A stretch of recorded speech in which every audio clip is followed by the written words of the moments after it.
کم اپنی عادت بنائیں کہ سونے سے پہلے 4-5 آیتیں ہی پڑھ لیا کریں، ایک رکوع ہی پڑھ لیا کریں، ضرور پڑھیں۔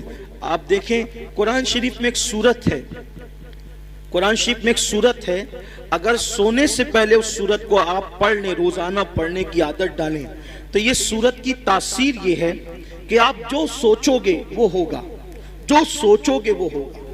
اس سورت کا نام ہے سورہ مزمل، 2 رکوع پر مشتمل ہے یہ سورت، اور 5 منٹ سے بھی کم کا وقت لگتا ہے۔ 5-6 دن اگر آپ اس کو ریگولر پڑھیں گے نا سورہ مزمل کو، تو آپ کو یہ زبانی یاد ہو جائے گی، اور آپ سورہ مزمل پڑھنے کے عادی بنے، جادو سے بچیں گے، سحر سے بچیں گے، بلاؤں سے بچیں گے، یہ ہے۔ پھر بھوکمری سے بچنا ہے، فاقہ کشی اور غربت سے، یعنی مالدار بننا ہے۔ سوتے ٹائم سورہ واقعہ کی تلاوت کر، سورہ واقعہ مالدار بنانے والی سورت ہے۔ ایک مرتبہ حضرت سیدنا عبداللہ ابن مسعود رضی اللہ تعالیٰ عنہ، آپ کے وصال کا وقت قریب تھا، حضرت سیدنا عثمان غنی آپ کے گھر گئے اور جانے کے بعد کہنے لگے، بھائی عبداللہ آپ کی بڑی دینی خدمات ہے، اب ایسا لگتا ہے کہ تم دنیا میں زیادہ دن تک نہیں رہو گے، اور تمہاری بیٹیاں ہیں، اور آپ مجھے وصیت کر دیں کہ میں آپ کی بیٹیوں کے لیے کیا خدمت کر سکتا ہوں۔ حضرت عبداللہ ابن مسعود اٹھ کر بیٹھ گئے، کہنے لگے عثمان میرے بھائی یاد رکھو، میری بیٹیاں کبھی بھوکی نہیں رہے گی، میری بیٹیاں کبھی فاقے سے نہیں رہے گی، میری بیٹیوں کو کبھی مال کی تنگی نہیں ہوگی، آپ پیسوں کی بات نہ کریں۔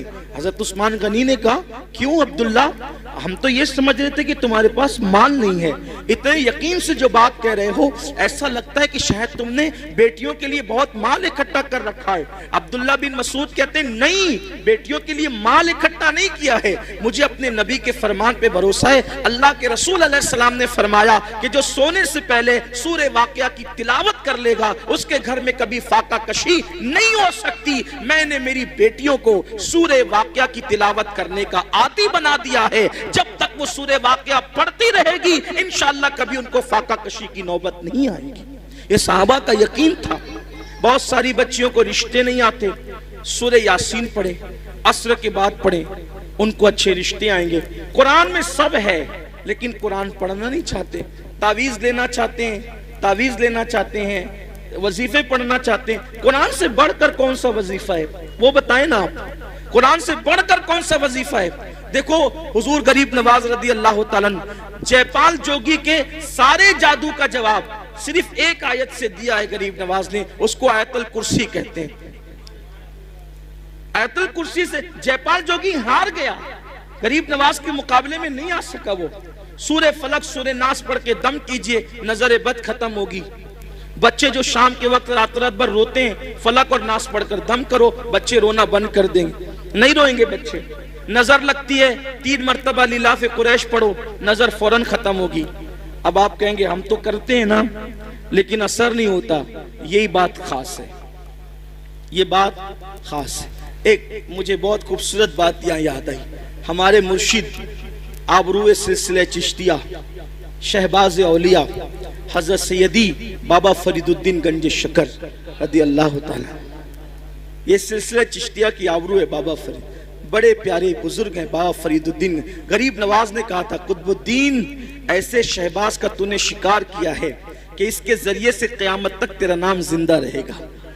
بابا فرید کے پاس ایک عورت آئی اور آ کر کہتے سرکار میری بیٹی کی شادی ہے، پیسوں کا انتظام نہیں، سرکار انتظام کر دیں۔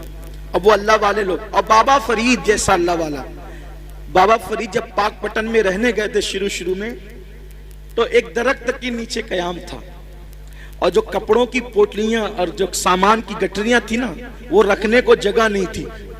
پنجاب کے لوگ یعنی پاک پٹن کے لوگ بہت ستاتے تھے، رہنے نہیں دیتے تھے، تو سامان کہاں رکھیں اپنا، تھا تو تھوڑا ہی سامان، جگہ تو چاہیے، تو درخت پہ لٹکا کر رکھتے تھے سامان۔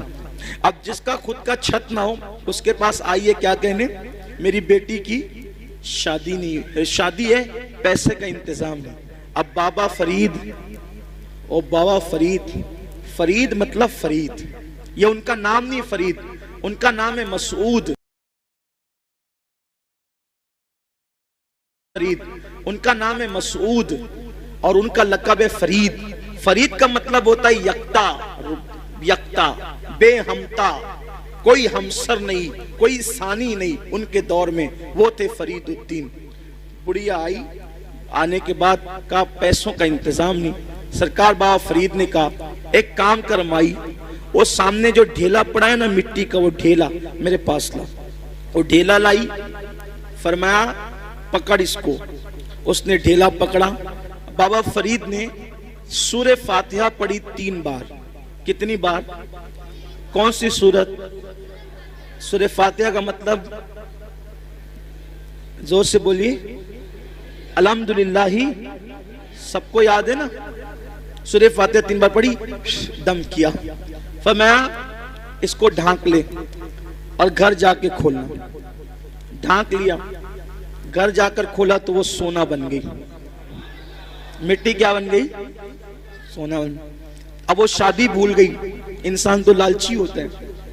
بابا صاحب نے کتنا آسان طریقہ بتایا مٹی کو سونا بنانے کا. اس نے شادی بھول گئی. بولا یار ایک ڈھیلے پہ اگر پڑھنا ہی ہے سورہ فاتحہ تو پھر ایک ڈھیلے پہ کیا پڑھنا. وہ ڈھیلے ہی جمع کرتی رہی مٹی کے, پورا گھر بھر دیا ڈھیلے سے. اور جب رات ہوئی تو فاتحہ پہ فاتحہ, فاتحہ پہ فاتحہ, فاتحہ پہ فاتحہ پڑھتی رہی, پھونکتی رہی, پڑھتی. رات سے صبح ہو گئی, وہ مٹی کے مٹی رہی. اس نے کہا بابا صاحب نے تو میرے سامنے یہی پڑھا تھا, اس کے سوا کچھ نہیں پڑھا تھا, اب سونا بنا دیا. اور میں رات بھر پڑھی. غصے میں صبح آئی, کہا سرکار کیا بات ہے یہ؟ فرمایا مائی کیا ہوا, تیرا مسئلہ تو حل ہو گیا, ناراض کیوں ہے؟ کہا کہ آپ نے سورہ فاتحہ پڑھا تو مٹی سونا بن گئی. میں پوری رات, آپ نے صرف 3 بار پڑھا تھا, میں پوری رات پڑھ پڑھ کے پھونکتی رہی, وہ مٹی کے مٹی رہی. اور صحیح بتانا آپ نے فاتحہ کے سوا کچھ پڑھا تھا؟ کہا نہیں فاتحہ ہی پڑھا تھا, کچھ نہیں پڑھا تھا. تو کہا کہ آپ پڑھتے تو سونا, ہم پڑھتے تو مٹی. بابا صاحب نے مسکرا کے کہا او مائی فرید جیسی زبان تو لا,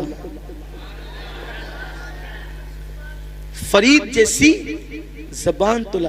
کسی کو ٹائیفائڈ ہوتا ہے, ٹائیفائڈ کا مرض, چائے پیتا ہے تو کیسی لگتی ہے؟ کڑوی. کیسی لگتی ہے؟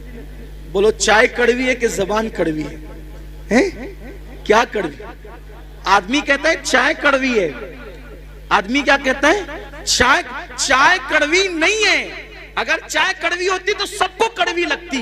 تیری زبان کڑوی ہو گئی ہے. کیوں؟ کیونکہ تجھے بیماری ہے, بیماری کی وجہ سے تجھے چائے کڑوی لگ رہی ہے. ایسے ہی جیسے ٹائیفائڈ والوں کو چائے کڑوی لگتی ہے, ویسے ہمیں گناہوں کا ٹائیفائڈ ہو گیا ہے. جس دن یہ گناہوں کا ٹائیفائڈ ختم ہو جائے گا, ہم بھی سورہ فاتحہ پڑھیں گے اور مٹی سونا بنتی چلی جائے گی.